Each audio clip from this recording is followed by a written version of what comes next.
Bonjour à tous, je suis Frédéric Berben, psychologue clinicien, thérapeute familial et hypnothérapeute dans un service de thérapie familiale hospitalier. Le format s'adresse aux personnes qui ne connaissent absolument pas la thérapie familiale. Il est le prélude à un approfondissement des notions présentées ici. En particulier, vous trouverez un certain nombre d'informations détaillées sur le site que j'ai créé et dont je suis l'administrateur. Vous trouverez des textes, des vidéos, des enregistrements audio et des liens vers des lectures. Ce diaporama a pour objectif la présentation de la thérapie familiale. Il peut être utilisé par tous les prescripteurs ou les patients ou clients qui souhaitent avoir des informations sur la thérapie familiale.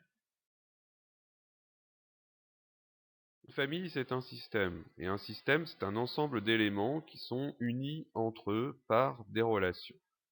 Ces unités individuelles échangent à l'intérieur du système des contenus essentiels à leur survie.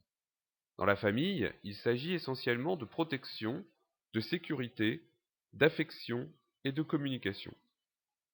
Un système, ça commence à partir de deux éléments.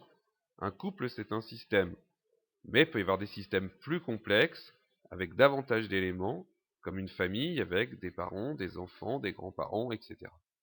Le système vivant est un système ouvert, c'est-à-dire qu'il échange avec l'extérieur de lui-même pour sa survie. Un système trop fermé devient rigide, chronique, et ne peut pas survivre longtemps. Un système trop ouvert, à l'inverse, aux frontières insuffisamment définies, devient instable et rapidement chaotique. Tout système possède des mécanismes de régulation qui lui permettent de rester le plus stable et constant.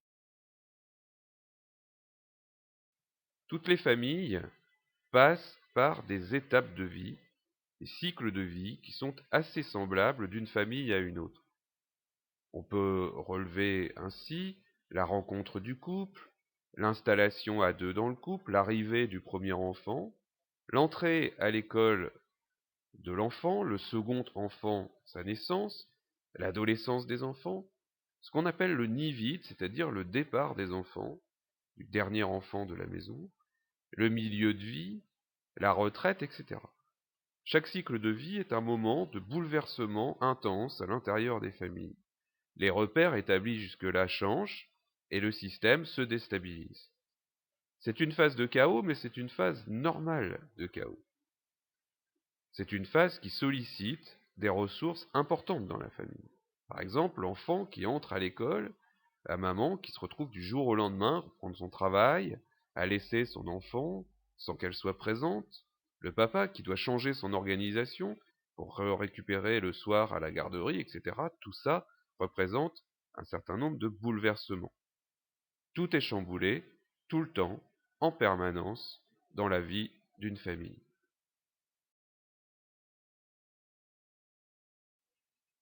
Il existe donc des cycles de vie, mais il existe également des éléments et des événements imprévus qui peuvent survenir à tout moment dans la vie de la famille.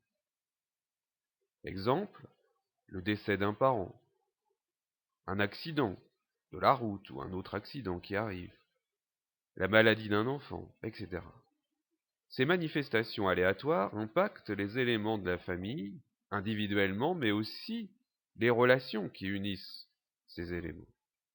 Des moments de fragilité liés au cycle de vie de la famille peuvent ainsi être aggravés par des événements et chroniciser la situation.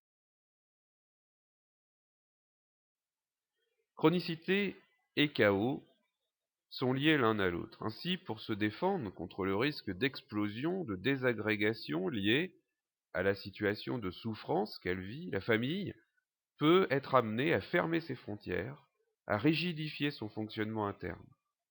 Elle peut aussi se trouver, à l'inverse, emmenée dans un tourbillon, un chaos permanent. Des phases comme ça, normales, de chaos, peuvent ainsi se chroniciser. Elle peut enfin alterner les états, passant d'une rigueur chronique à des phases très déstructurées. Bien entendu, ces mécanismes sont totalement inconscients, la famille ne décide pas de passer en chaos ou de se chroniciser. Par contre, la souffrance de chacun des membres et de la relation familiale est bien présente.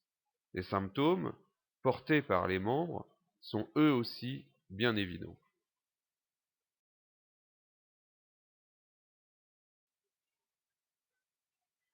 Quand doit-on consulter?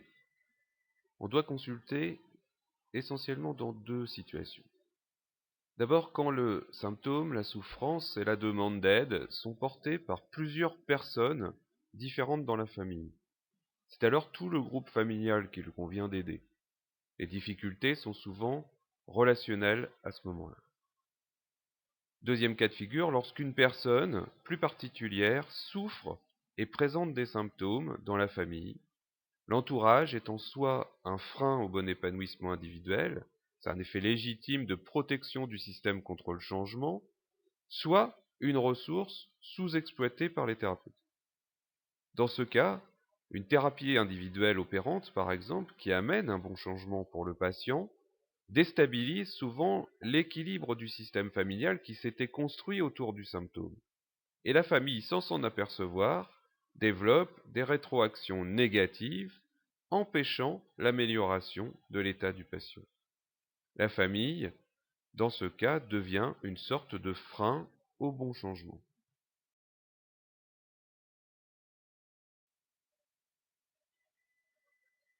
Qui vient en thérapie familiale?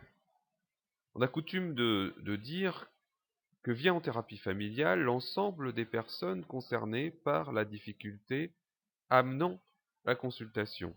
On peut y inclure, en première séance, même des personnes qui s'inquiètent pour la famille ou qui sont à l'origine de la prescription de la thérapie familiale pour la famille. Ainsi, par exemple, un petit garçon de 9 ans qui a des problèmes de pipi au lit la nuit, et puis qui se lève pour se plaindre auprès de ses parents, nous allons recevoir la maman, le papa, et aussi la petite sœur de 6 ans qui s'inquiète, mais peut-être aussi la mamie, le papy, chez qui l'enfant va le week-end dormir, voire même son meilleur copain qui lui-même a connu des ennuis de pipi et qui a trouvé comment s'en sortir. Bien sûr, nous allons recevoir également le petit garçon concerné par cette difficulté. Il n'y a pas de standard. Tout se construit ensemble, la famille et les thérapeutes.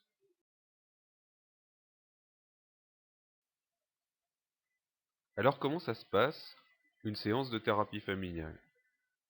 Les membres de la famille consultent car ils souhaitent un changement vers davantage de confort de vie. Donc, pour changer, ils vont devoir être actifs, c'est-à-dire mobiliser des énergies qu'ils ont déjà, mais souvent qu'ils ne savent pas qu'ils ont. Il va falloir s'occuper d'améliorer les relations, selon la définition commune de la famille, qui détermine un objectif réalisable, simple à atteindre. Mais sans oublier de s'occuper de chacun individuellement, car un ensemble est avant tout constitué d'éléments, ils en sont la substance essentielle, et ce sont ces éléments qui contiennent l'énergie nécessaire au changement souhaité. Le suivi thérapeutique est souple, adapté, attentif à chacun, engagé et actif.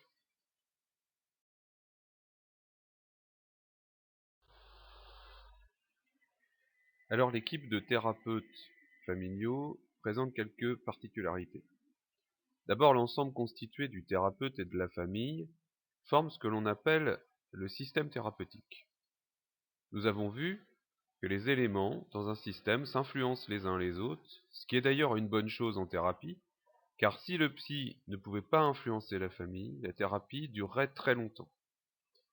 Mais cette influence réciproque peut également neutraliser le thérapeute, qui finit, sans s'en apercevoir, par fonctionner comme la famille. Ainsi, les thérapeutes familiaux travaillent à deux, soit directement en salle lorsque les conditions le permettent, soit par l'intermédiaire d'enregistrements vidéo qui sont visionnés et travaillés par la suite. Il faut faire attention et exiger de connaître les qualifications des personnes qui se disent thérapeutes familiaux, car les études pour être thérapeute familial durent longtemps et ne correspondent pas à un titre reconnus par la loi, comme psychologue ou psychiatre, par exemple. N'importe qui peut se décréter thérapeute familial, et vous trouverez d'ailleurs sur mon site une liste des organismes de formation reconnus en qui vous pouvez avoir confiance.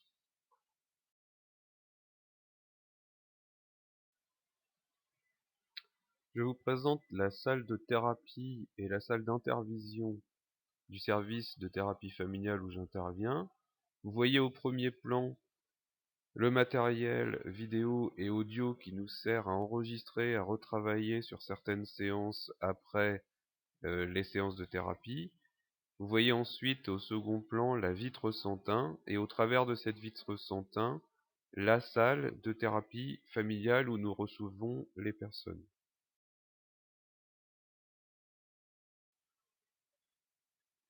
Voilà, j'espère que cette petite présentation vous est utile. Et si vous souhaitez aller plus loin, encore une fois, n'hésitez pas à visiter le site que j'ai créé tout à fait gratuitement pour mettre à disposition des personnes et des prescripteurs le maximum d'informations utiles à une bonne prise en charge et à un soin adapté à chacun.